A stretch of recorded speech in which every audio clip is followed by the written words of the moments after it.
Today, we will talk about how to start a small business in Dubai. Let's have a look at the details. There are many reasons why so many entrepreneurs from around the world choose to do business in the UAE. The country's favorable tax regime is a considerable draw, levying 0% on both personal and corporate incomes. There's also the UAE's strategic location at the heart of the Middle East, which makes it the perfect hub from which to conduct global trade. There's the UAE's incredibly simple company formation process, which can be completed in just a few simple steps. Step 1. Decide your business activities. The first step in forming your UAE business is to decide on your business activities. There are thousands of potential activities to choose from, and it's vital that you list any you intend to carry out on your license application. It is advisable to work with a company formation expert when making this decision. Such experts are familiar with permitted activities and will be able to suggest those that align best with your business.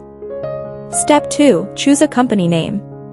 There are a few things to keep in mind when naming a business in the UAE. Here you must abide by a strict, yet easy to follow, set of naming conventions. Once again, a company setup expert can help you with this step. You should avoid any offensive or blasphemous language, names of well-known organizations, and abbreviations in naming your company. Step 3. Choose a setup. Free zone or mainland. The final step before making your license application is to decide whether you wish to establish your business in a free zone or on the mainland. There are many advantages to both.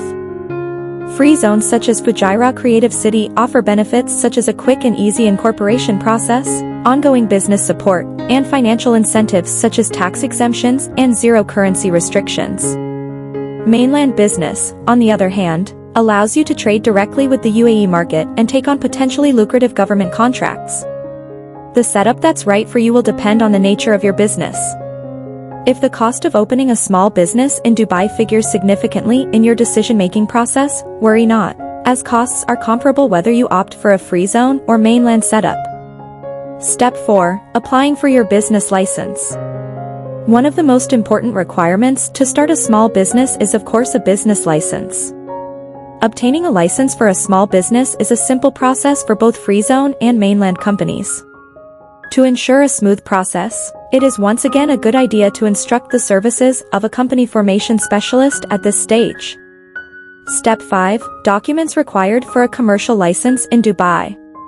Whether making your application yourself or through a company formation agent, you are usually only required to provide a few details and some basic documentation, including a completed application form, a passport copy of the proposed owner or owners, and 2 color passport size photos. Step 6. Applying for visas. Another one of the key requirements to start a small business is a UAE visa. The process for applying for your own visa, as well as those of your employees, in particular, yet straightforward. Again, an expert in UAE company formation can help you with this step. The maximum number of visas you can apply for will depend on the size of your company, your chosen setup, and, for dependent visas, your personal earnings. Step 7. Opening a corporate bank account. The UAE's strict money laundering regulations make it difficult for overseas entrepreneurs to access corporate banking facilities. Working with an expert in the field makes for a much smoother process. Company formation experts have great links to both local and international banks, and can easily put you in touch with the one best suited to your needs, even arranging face-to-face meetings if necessary. Thanks for watching this video. Please don't forget to like and subscribe to our channel if you like our videos.